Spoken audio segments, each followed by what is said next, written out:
Chapter 1. A Beautiful Wife. I cannot remember how, when, or where I met Ligeia. It was a long time ago, and my memory is not good. But I think I met her first in a large old city near the Rhine in Germany. She told me that she came from an ancient family. But I never knew the family name of the woman who was my friend, my partner in my studies, and finally my wife. Why did I never discover her family name? Perhaps because she did not want me to find out. But I cannot remember. I remember one thing very well. Ligeia was tall and slim. Later, at the end, she became very thin. How can I describe her quiet, aristocratic movements or the strange softness of her footsteps? If she came into my office, I only knew she was there when I heard her voice, or when she put her white hand on my shoulder. She had a beautiful face, but it was not a classical kind of beauty. There was something strange about it. I have often tried to understand it. Was it her pure white skin or her thick black hair? I looked at her long, delicate nose many times. It was perfect. I looked at her sweet mouth. How soft and red it was. And when she smiled, her teeth were white. Then I looked into her eyes. They were much bigger than normal eyes. Sometimes, when she was excited, they looked like a deer's eyes. They were black, with long black eyelashes and black eyebrows. But as I looked into them, I realized that they had a strange expression.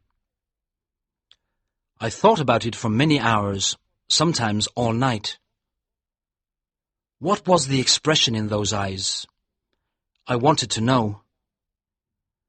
Many times I thought I almost had the answer, but then it was gone. Ligeia was very determined. She was always calm and quiet, but her determination showed in her eyes. It shone like a terrible energy, and sometimes it frightened me. Ligeia was very clever. She was excellent at Latin and Greek, and she knew many other languages perfectly. She never made a mistake. She was also a student of science and mathematics. When we were first married, I often asked her for help with my studies, and we worked together. But after she died, I was alone. Without her, I was like a child in the dark. When she first became ill, she did not come to help me as often as before. She lost weight, and her skin became pale and transparent. When I saw that she was dying, I felt desperate. Ligeia resisted death with all her energy. She was determined to live. I watched in agony as she fought for life. I knew she loved me, but I only understood how much she loved me now that she was dying. She held my hands and said that she was devoted to me. I cannot talk about it now, but let me say that her love for me was part of her determination to live. On the night she died, she suddenly got out of bed and cried, "Oh God, must I die? Must I lose my fight with death? No, I can't die like this." But my dear Ligeia died. I was so sad I could not stay in the old city by the Rhine. For a few months I travelled around, then I bought an old abbey in an isolated part of England. This dark, sad place expressed my feelings of loneliness. But I decorated it with beautifully coloured curtains, carpets, and ornaments. I said to myself, perhaps the bright colours will make me feel happier. Unfortunately, they did not. I began to drink too much. but I do not want to speak about that time of my life. I will only say that one day I married Lady Rowena Trevanion of Tremaine. My new wife had blonde hair and blue eyes. She was very different from my first wife. But how could I ever forget Ligeia?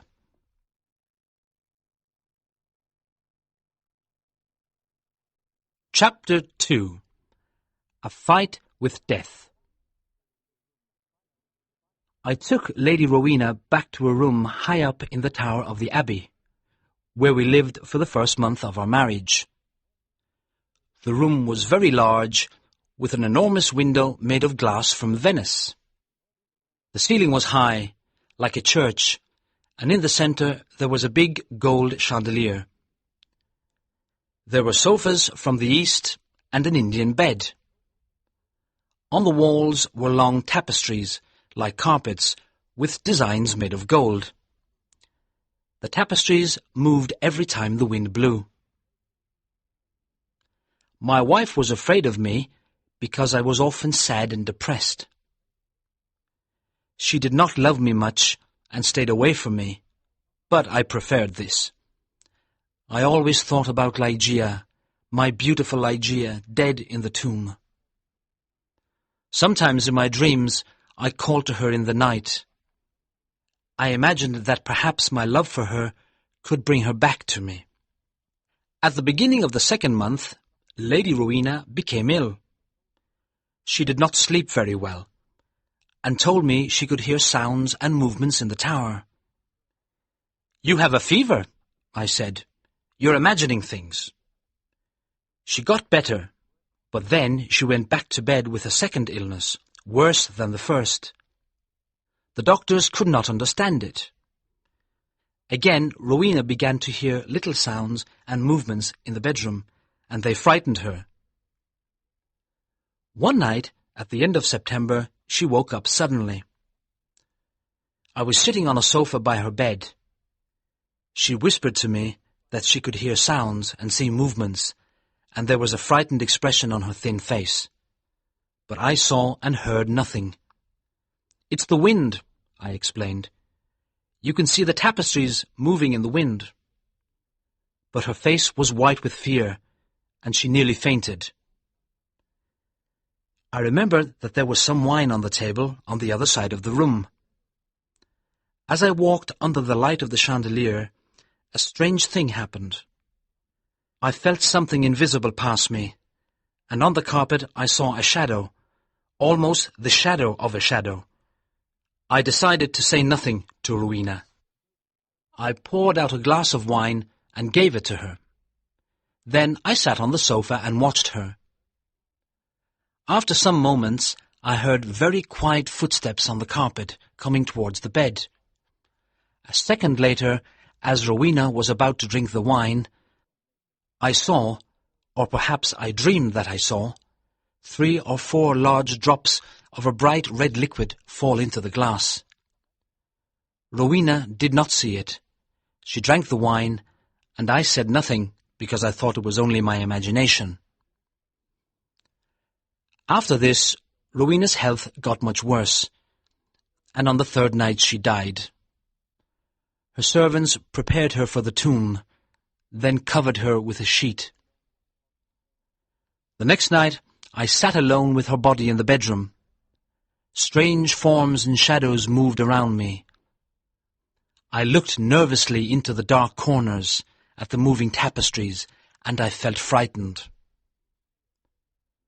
Then I looked at the carpet under the chandelier.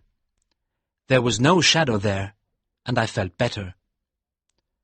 When I looked at Rowena on the bed, sad memories of Ligeia, the only woman I ever loved, came back to me. It was perhaps around midnight when I heard a sound. It was quiet but clear, and it woke me from my dreams. I thought it came from the bed. I listened in terror, but I did not hear it again. I looked carefully at Rowena for any sign of life. She was not moving, but I continued to look at her. Minutes passed. Then I noticed a little colour in Rowena's face. My heart stopped in horror.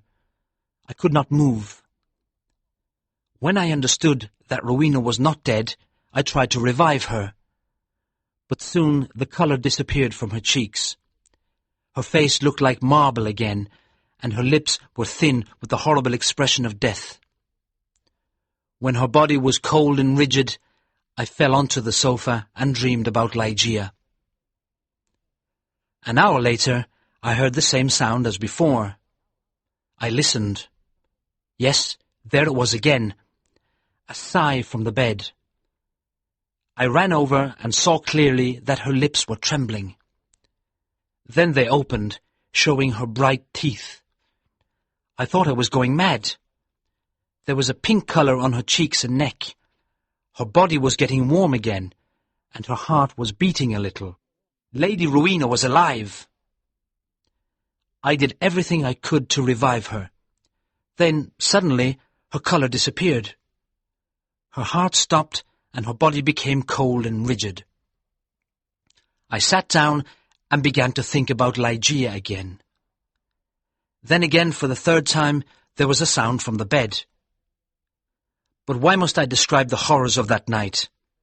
Again, I tried to revive Rowena, and then a fourth time. Each time, she seemed to fight with an invisible force.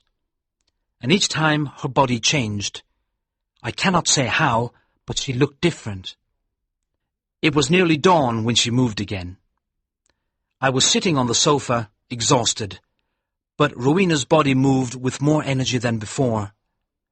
Her colour returned, signs of life changed her face.